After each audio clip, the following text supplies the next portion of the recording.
Hi guys, welcome to OG Cars, and in today's video we're doing something very sad and something that I probably should do, which is sell a car. And in today's video it's going to be the blue Fiat 126, which is going to a good friend of mine.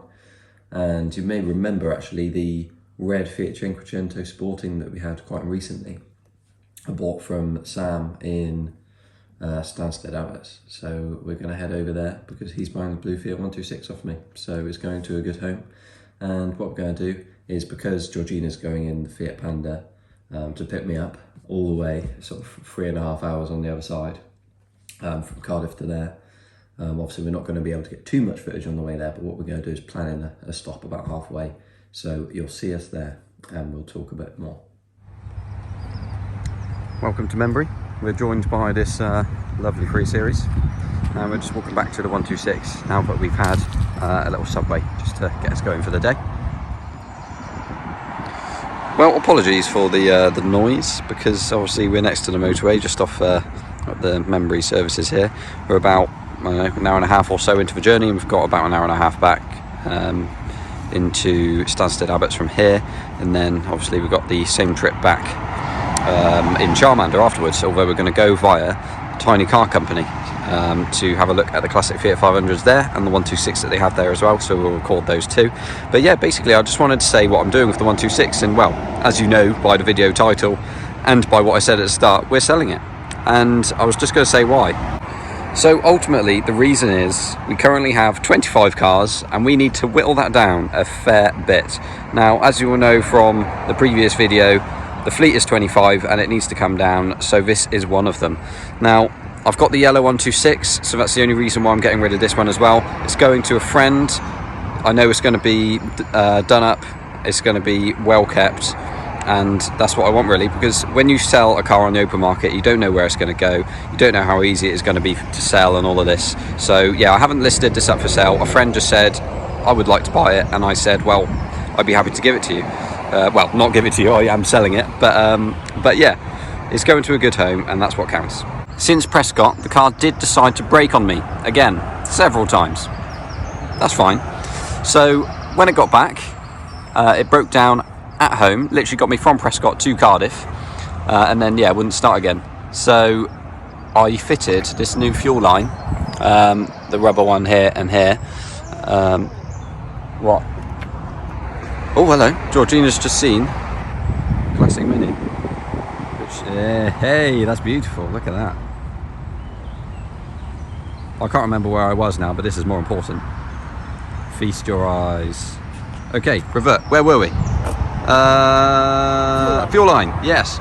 Fixed, and then drove to work, drove back, absolutely fine, and then broke it home again. Wouldn't start again. So, what I ended up doing then was changing this piece on the bottom of the carb, it's like the spacer piece. Borrowed it from the yellow 126 because basically there was a crack in it. Obviously I'd done the gaskets on it before to get the car going, but yeah, I think there was an underlying crack. It was only a very small one, but it was enough to draw air in under the carb, and that was obviously ruining it. So yeah, got everything running again, cleaned the carb out again, did new carb gaskets as well, because I had some more from 126 fan, they're very cheap anyway. And then yeah, got it running, went to Tesco, and then guess what? What happened, Georgina? It broke again. It broke again. It wouldn't start after we got to Tesco. So I had to adjust the points gap, even though I've already done it about 17 billion times. I'll put the points on. I adjusted the gap and it's been fine ever since. Now, since I've started my journey, it's decided to wind the idle speed screw in, hasn't it? So it was idling really well, you know, I've set everything up, and then I've driven it here, and the idle speed screw has actually screwed itself in slightly, so I've just wound it back out now. But yeah, that's slightly annoying. I've just messaged Sam to say sorry, but the idle speed screw's screwing itself in, so obviously it needs I don't know, a bit of Loctite on it or something just to stop it from winding out. But ultimately it's running much better than before, because it's actually driving now. It'll actually start most times. No, I say most times. It started every time since we've done the points gap, which is a bonus. So yeah, that's a bonus. What we're going to do now is get some more fuel, head back on the road, and then we're going to get to Sam's. We've just stopped off for some petrol, and as you can see by Owen's face, it's quite expensive. Right, we're here now. We've just arrived in Stansted Abbots. How was the drive, G? Yeah, it's good. It's boring. a little bit boring. The M25 is never that exciting, is it? And yeah, the 126 didn't really get out the left lane very much because the second lane is just clogged with people going so that was it. But Charles done really well on fuel, and the 126 is here, made it fine. Idle speed absolutely fine this time. It didn't increase itself, so yeah, that's fine. But to be fair, thinking out loud, I did mention earlier that obviously I could put some Loctite on the screw or whatever, but to be fair, it's just a threaded screw, so you could put a nut on the end. So I've just suggested to Sam that when he can find a nut, just to pop it on to stop it from doing that again if it is going to. But yeah, we're just waiting for Sam to come out now, then we'll sort out the V5 and the keys. But yeah, I'm almost a bit sad to be seeing this go now, because this is the last place I'm going to be seeing it for a while. Hopefully I can see it again in the future. But yeah, we'll start the video again, I suppose, after we've changed ownership.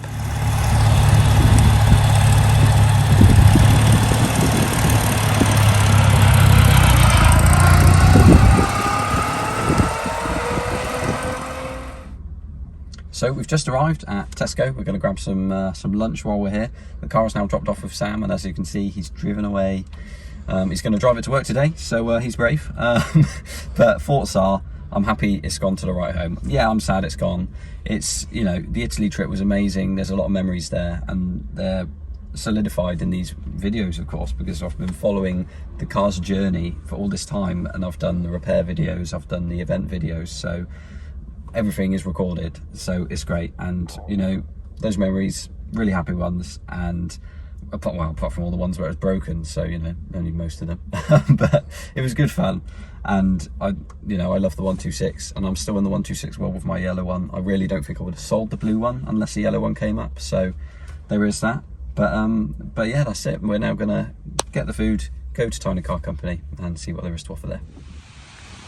Here we are at Tiny Car Company, and there are some absolutely lovely cars here. Fiat 124, an early, well, so that's actually a late, 126 ELX, so it's got no distributor on it, it's all the electronic ignition and everything. And yeah, we've got some lovely cars in there, Fiat 500s, 126, more 124s, Innocenti Mini. We'll just do a few videos around the cars now.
So this time you join us at Membury again, but in the other direction. We're now heading west across the M4.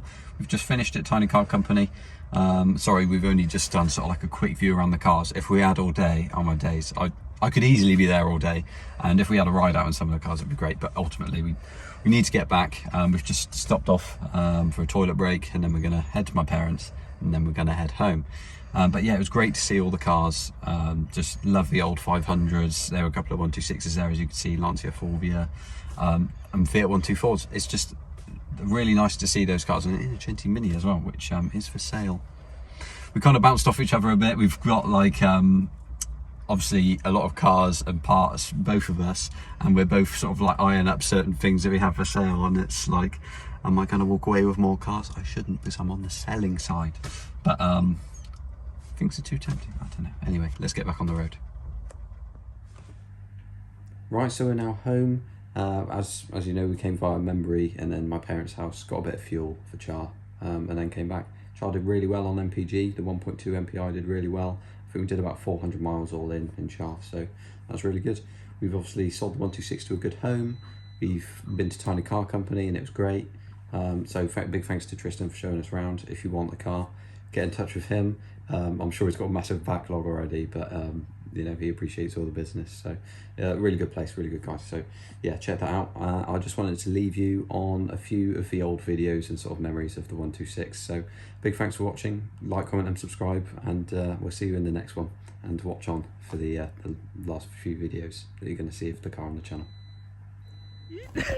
Well, here we are. We have arrived to pick up these 4 beauties. We have this little number that I'll be driving, Fiat 126, personal port.